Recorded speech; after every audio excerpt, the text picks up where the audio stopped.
Welcome everyone to our sixth session on the relation of the science of physics to theology. And let's begin with a word of prayer. Dear Lord, again today we come before you thanking you that you have made a world that we can understand, that you give us through it an opportunity to learn more about you and your greatness. We thank you for all this in Jesus' name. Amen. Okay, I have an opening verse for us today. And God said, "Let there be light," and there was light. We're going to be talking about light today. And this next one from Job, "Should the wise answer with windy knowledge and fill themselves with east wind?" I think maybe that's a warning to me, not to think that I know too much about this. But at any rate, we will now proceed to begin with a statement of essentially what we've learned up to now. At the end of the 19th century, we had in physics almost a complete understanding, so everyone thought, of the world through mechanics, thermodynamics, including electrical energy. It seemed that we could explain everything. But at the beginning of the 20th century, there were new discoveries, and they showed the limits of the laws of mechanics and required new ways of explaining. And this led to what's called quantum mechanics and the theory of relativity, which together constitute, quote, modern physics, okay, as to distinguish it from classical physics. Now, when we started out in the very first introductory session, we pointed out that because creation is knowable and stable, we can have a chance to learn about it. And that whatever God is going to reveal to us is not only going to be true and staying true, but it's not going to contradict itself. That's the rule of non-contradiction. We learned that mathematics can predict physical phenomena with great accuracy, and that mechanics, electrical theory, thermodynamics explain nearly everything that we can understand, but they're known to be valid only within their tested limits. Now, there were conservation laws, particularly the law of conservation of energy. They're more general than their application in mechanics. And when you combine the law of conservation of energy with the law of increasing entropy, we have this conflict in the basic physical laws, which brings us to an understanding that there has to be a God to cause this to all work out. So that was the basic place where we were at the end of the last session. Now, I asked last time if you had any questions, and I did have a question. I think, Vicki, you asked a question, and I know Sherry asked a question. And when I went back to look at the video, I found out that my microphone doesn't pick up a thing you say. So we did not hear your question, only the answer. So I'm sorry if that causes anybody confusion in the future. Sherry's question I was going to answer in more detail today because she was wondering about this stuff called entropy. And entropy, I recognize, is a hard thing to understand the first time you hear it. As I think back when I first began to study this stuff, it seemed really strange to me how you define something by the way it changes. But entropy is well understood to be a property of matter.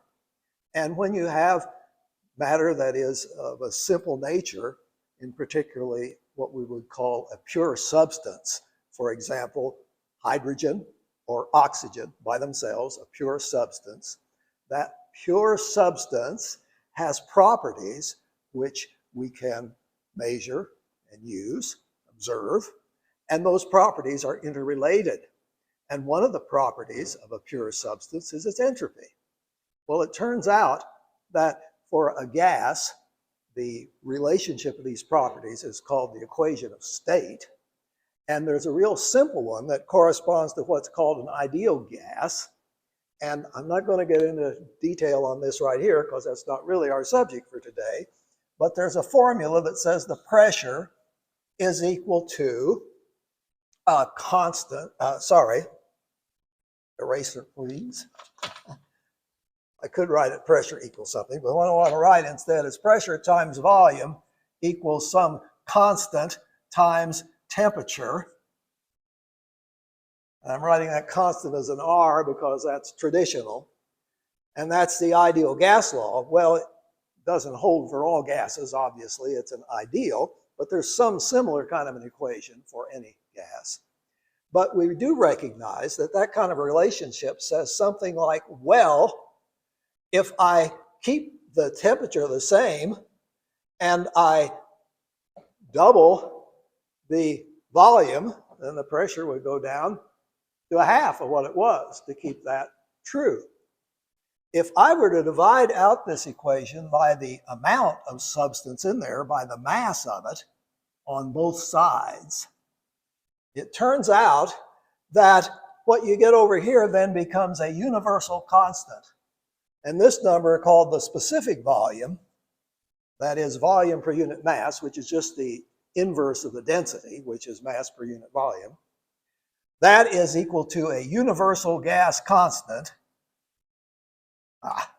trying to write a fancy R there, times the temperature. And okay, so if you know one, you know the other. Now, there's also the property entropy. And if you divide it by mass, you get specific entropy. Well, if you take the entropy and the pressure and the specific volume and the temperature, you got a set of four things which correspond to a single substance. Any two of them together determines the other two. And it's sometimes more convenient to work with entropy and temperature as your givens, and from that you know what you can expect for the volume and the pressure. So the whole point of my little excursion here is just to say that entropy is just as much a property of a substance as is its temperature or its pressure. And it just takes a little more familiarity with it before that seems to make a lot of sense. Okay. All right. Any questions that you have about the previous sessions before we move on? Today is more of a physics lesson than it is a theology lesson because we're preparing ourselves then for the study of quantum mechanics, which does have some pretty profound philosophical implications. But to understand it, we have to back up a little bit here. Classical physics. Newton's laws of gravity and motion have been verified by experiment to apply to masses as small as large molecules and as large as the sun. What kind of experiments do you do on the sun? Well, you send satellites out in orbit near it, and you know that it has to be obeying the Newtonian mechanics for everything to work. Newton's laws of motion have been verified to apply objects traveling up to the speeds of the orbiting satellites, which is very fast. Okay? Newton's laws have been experimentally verified to hold throughout the solar system. And now there is one of the early launched space probes went out past Pluto. Now it's gone out of the solar system. So we're actually getting signals back from outside the solar system from something we've sent out. So Newton's laws are verified pretty well, okay? But they fail when you're looking at objects that are moving at appreciable fractions of the speed of light, okay? And they fail when you're looking at things the size of atoms and smaller. Newton's laws don't work anymore. The behavior of the very, very small things is explained by a new science that we call quantum mechanics. I'm sure you've heard that term before, and next week we'll go into a good bit of detail about it. Quantum mechanics does agree with Newton's laws for large objects, and by large I mean as large as a big molecule, okay? Now, Einstein's special theory of relativity explains light and motion of objects at speed close to the speed of light. And Einstein's special theory of relativity agrees with Newton's laws at low speeds. So mathematically, they go into each other when the speed is small enough. In fact, mathematically, in the formulas for Newton's laws and Einstein's theory of relativity, the term that connects the two of them together is something that looks like the square root of 1 minus the speed squared divided by the speed of light squared. And because that speed of light is so very, very large, when the speed is reasonably small, this just looks like 1 approximately, and then Newton's laws are valid. And when that isn't 1 approximately, then Newton's laws aren't valid. First time I ever ran into a case where I had to worry about that was in electrical engineering when we were looking at cathode ray tubes, you know, like old TV sets that had these big tubes. Well, the electrons going across there are going close to the speed of light, close enough that you have to use Einstein's formulas instead of Newton's in calculating. Einstein went on and formed a thing called the general theory of relativity, which replaces Newton's law of gravity in extreme situations. Now I have here on my notes, it says the theory is still lacking extensive experimental verification. The key to that is extensive. There is experimental verification, but the amount of it is nowhere close to the amount for the other theories. Okay? And there are competing theories that are close to it, but not quite the same that people put forward. And so this is still an area of research. And there's still no theory to unify the new quantum mechanics and the theory of relativity. So we don't have any theory of everything like we thought we had at the end of the 19th century. Still a work in progress. Okay. These theories of modern physics have their own theological impact, and we'll be discussing that in later sessions. Particularly, there are limitations. I guess there's one that I could talk about today having to do with the speed of light.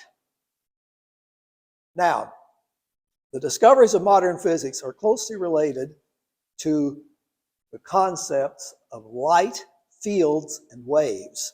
So we're going to study now for the rest of this morning light, fields, and waves. And so the question is, what are these? Okay. Well, light is an electromagnetic wave that has a wavelength in the visible region. I'm scooting out of my range, okay, sorry. Then I will say again, you know, maybe we're doubling up on these things. I haven't defined what a wave is yet, and I'm saying light's a wave. Okay, but we'll get to there. Fields exert forces on material objects. That's what we mean by the word field in this context. Waves propagate fields through space. Okay? So, we have a field, we have a wave, and light is an example of one of those wavy fields. Okay? Now, what are fields specifically? Fields in the physical sense.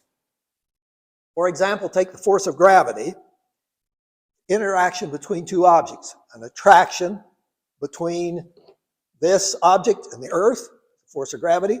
There's a force of gravity between any two objects that have mass. How does that happen? Well, the old way of thinking about it is it just happens. There are two objects and one of them exerts a force on the other. But if they're separated from each other, how do they do that? So there's another viewpoint. You can assume that one object's mass produces a gravitational field everywhere about it, and that gravitational field interacts with another mass to produce the force. And it's a philosophical question whether or not the field is a real thing. And it isn't until we come to light that we get the answer that the field has to be real. An electric field produces the attraction or repulsion between charges. A magnetic field is produced by an electrical current, which then exerts a force on a moving charge. Before electromagnetic waves were discovered, the idea of action at a distance, this object over here has an action on this one over here without there being any connection between them, seemed equivalent to the idea of a field. But electromagnetic waves require the existence of electric and magnetic fields to be real. Okay? So they have to have the fields or you can't explain light. Okay, well, what are waves specifically? Well, waves are undulating motions in space and time of something. And here are some examples. Waves on water. You've maybe seen that out on a big lake on a nice day. There'll be these steady undulations. Or if you go to the ocean, they're really big and maybe not so steady undulations. Those we know as waves on water. Sound waves are waves in the air. They're a different kind. The air has regions where the pressure is greater and where it's lower, and those greater and lower pressures are propagating away. And when they hit our ears, they cause our eardrum to vibrate back and forth, and that causes a little bone to vibrate back and forth, which causes some liquid to vibrate back and forth, which wiggles some little hairs and causes nerves to do things, and your brain says you're hearing something. All gets very involved, but it's basically the idea of this compression wave in a gas, which is called sound, or it can be in a solid. You can have sound go through a metal bar, for example. But it's a compression wave of material. Now, how about a wave on a string? Have you ever taken if we had a long jump rope and one person hold one end and one the other and go up and down? Or like this illustration, a fellow's tied his rope on a tree and he's making it go up and down. Okay, well, those are waves. Now, how do you describe them mathematically? Well, you describe a wave in terms of its wavelength and its frequency. And if we think about the wave makes this up and down motion both in space and in time. If you're at one spot, let's assume you had the waves on the water and you're at one spot, the water is going up and down like this before you with time. But on the other hand, if you're just looking at the picture, you see it going up and down in space. So if you look at a single time and say the graph is then the graph versus position or distance, then the distance you go to repeat is one wavelength, usually given the Greek letter lambda. But now from another viewpoint, it looks the same, but we're at a fixed position, and what's changing is the time, and it's going up and down like this. And the amount of time it takes to change is called the period, or capital T. The reciprocal of that is called the frequency. And so we have those two items together, the frequency and the period. This kind of a wave that looks like that is called a sinusoidal wave. And that big word, if you're not familiar with it, if you haven't had trigonometry, if you have, you know it's because it's the sine function in trigonometry. But it is the simplest kind of a wave. And there are other wave shapes that you can build up from sinusoidal ones. So for example, you could have, and I have to come over here and draw you a little picture. You could have what we call a square wave, which instead of looking like that one, it goes up and it comes down and up and down like that. That's called a square wave. And it can be made up of a bunch of sinusoidal waves put together, because you can have one that goes up like this and down like this and up like this and down like this. And now you do one at twice the frequency. And you add them together and you keep doing this, and you'll eventually get a picture which looks like this. The top of it is sort of wiggly. Okay, and that's if you only have maybe 3 or 4 sinusoidal waves put together. But if you put an infinite number of them, an infinite series called Fourier analysis, then you get the square one back again. Okay, so anyhow, the sinusoidal wave is the fundamental one, and you build up others from it. Now, these kind of waves are sort of steady that we're looking at, but you can also have traveling waves, which would be like if I took a rope and did a flip in it, my little flip would fly out toward the other end. I didn't bring a long rope with me this morning, so I can't show you that, but I think you've all seen this. You know, you give a flip to a towel. Oh, you have a towel in the kitchen with your mate, and you flip like that, and you give them a little, that's a traveling wave, by the way. So the idea of a traveling wave is a little more complicated than these steady state waves, but they can again be made up of combinations of them. So those are the basic waves. Now, what else do we have to say about waves? Well, they're specified by the frequency and the wavelength, and since the period is reciprocal to frequency, then we have the relationship that the speed is the frequency times the wavelength, because it's how far you go by how long it takes it to go there. How far you go is the wavelength, how long it takes is the period. So it's the wavelength divided by the period is the velocity, and since the reciprocal of the period is the frequency, then it's frequency times velocity. All right, well, now what about light? So much for waves. Well, light is an electromagnetic wave having a wavelength that's visible to the human eye. That's how we define it. Now, electromagnetic waves are made up of electric and magnetic fields moving through space. And they're related to each other through Maxwell's equations of electromagnetic theory. I don't want to go into all that. That gets a little complicated. But let's say that they're pretty well understood today. Okay? Back in Newton's time, there was an argument over whether or not light was a wave motion or whether it was really a bunch of little particles being thrown out by the source. And it was decided in favor of waves. And that was all real good till quantum mechanics came along, and now things get cobbled up again, but we'll talk about that next week. But right now, light's a wave. Okay. Interacting electric and magnetic fields, and they propagate at the speed called the speed of light. So the product of the frequency times the wavelength is this special symbol c, the speed of light, which is a real big number. You probably all learned it somewhere, 186,000 miles per second in the English system. But for people who are doing science or metric system, it's much easier to remember as 3 times 10 to the 8th meters per second. That's 300 million meters per second. Or 300 million divided by 1,000 to tell you how many kilometers a second. It's still pretty fast, okay? Now, it turns out to be 671 million miles per hour. You want to put that on your speedometer, okay? The time it takes light to get from the Earth to the sun, that's an interesting one. If the distance from the Earth to the sun is 93 million miles, and you divide that by 186,000 miles per second, you get about 500 seconds, which is about 8.3 minutes.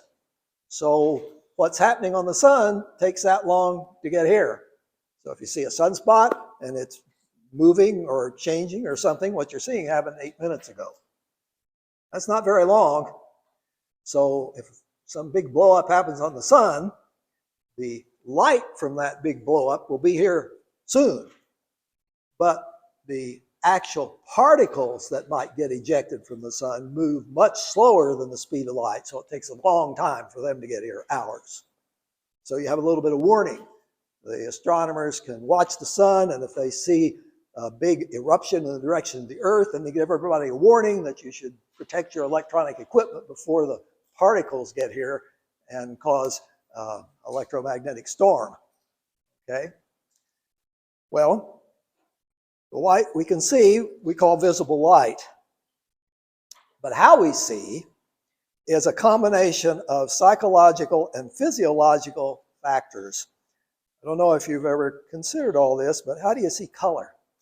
We see colors and we see brightness or intensity of a light.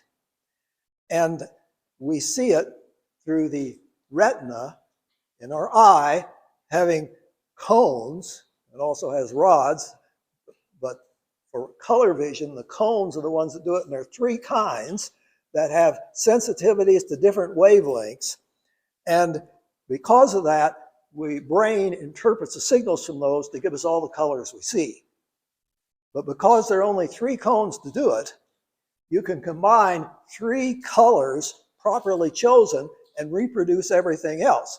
And that's how a TV works, a color TV. It only has three colors that it puts out, and you're blending them together in your brain to give you the other colors you see.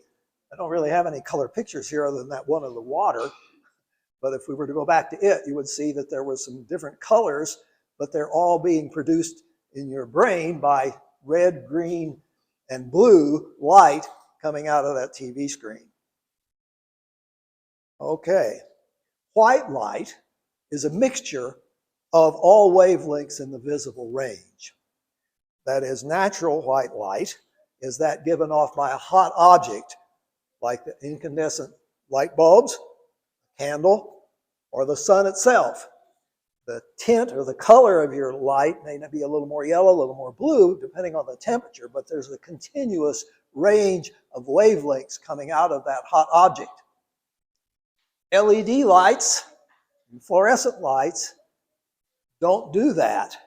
They put out a reduced number of light frequencies, which our brain combines to look white, but when you look at certain colors under them, they don't look the same as when they're under sunlight, because some of the wavelengths are missing. Okay, here is the electromagnetic spectrum. And this is really a pretty complicated thing, but just to look at it on the big scale, we have a chart here in which wavelength gets bigger as you come over toward me and smaller when you go to the left. And at the top, frequency is just the opposite. Frequency gets bigger as you go to the left and smaller when you go to the right. When you go down here to really low frequencies, you're getting very long wavelengths because the product of the frequency and the wavelength is always equal to the speed of light. Okay? So you don't need both of them. One, you can get the other just by the formula. But at any rate, if we have an example of AM radio, the frequencies are in the kilohertz, which means thousands of cycles per second, because the word hertz is used to represent up and down once per second is 1 hertz. And if you go 100,000 times a second, that's a kilohertz. All right. So that's frequencies of AM. FM is megahertz, millions of cycles per second. And then what we call microwaves are even higher. And higher than that, we start getting into infrared light, and then visible light, and then ultraviolet light, and finally X-rays and gamma rays for extremely high frequencies and extremely short wavelengths. But there's just this one little section in here that's visible. And that's the part that are in the area that our eye is sensitive to. Okay, the visible light has wavelengths that span the range of 760 nanometers to 380 nanometers. And what's a nanometer? Well, it's a 10 to the minus 9th meters, or 1 billionth of a meter. Why do we use that term? Because that's what the metric system likes to use.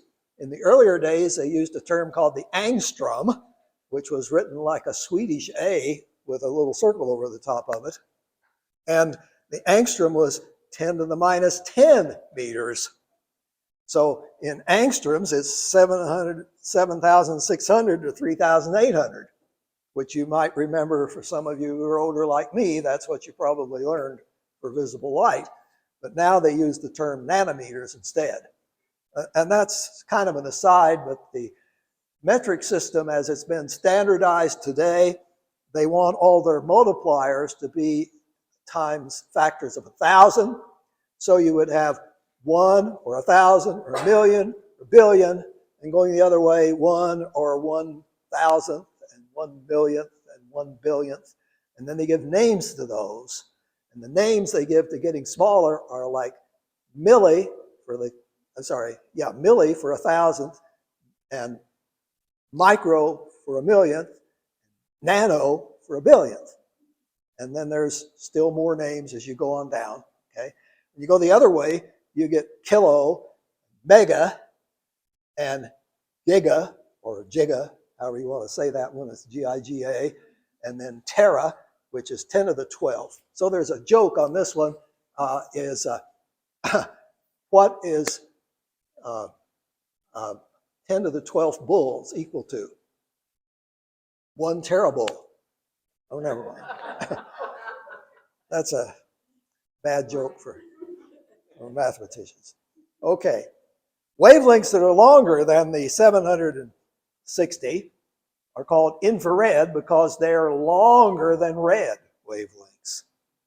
But ones that are shorter than the 380 are shorter than the violet end, so they're called ultraviolet. Okay?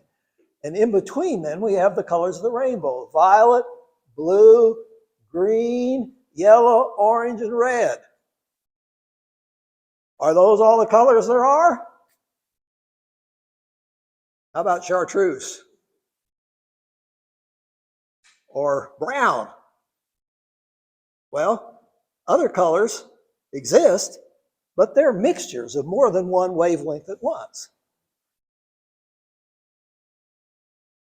Colors of the rainbow are what you get if you take white light and pass it through a prism. It spreads them out.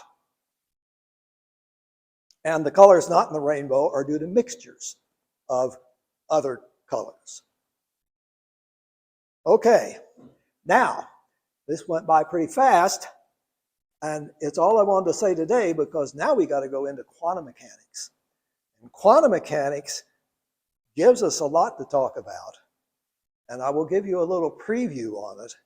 One of the things that comes out of quantum mechanics is a statistical interpretation of mechanics. That is, we don't know for sure what's going to happen. We only know the probability that it's going to happen. And that blows Newtonian determinism out of the water. So we don't any longer have to be tied to a mechanistic determinism. And then there's another thing that comes up that's called Heisenberg's uncertainty principle. It says we can never know anything exactly, which is also kind of disconcerting. You know, you'd like to know a few things for sure. Well, take heart. You can know a few things for sure. Einstein's theory of relativity, people say, well, everything is relative nowadays. No, they're not. They aren't even for Einstein. His big constant is the speed of light. That is not changing, not relative. Okay, it's equal to 3 times 10 to the 8th, which, by the way, is not exactly right. It's 2.988, but 3.0 is close enough for most people. Okay. Do we have any questions this morning? I said this is kind of a quick view of waves, fields, and light as a background to what we need then to go into the rest of this. No comments? No questions? Well, that makes it easy on me. I guess I can say then that we are going to be able to get out early today and we can make up for it next time when things get a little more complicated. So, could we have a closing prayer then? Dear Lord, again, we are so grateful that you made a world that is knowable, that is comprehensible to our intelligence, that enables us to study it and learn about you, that gives us confidence to know that you are there and that this could not be if it were not for you. We thank you for all this in Jesus' name. Amen.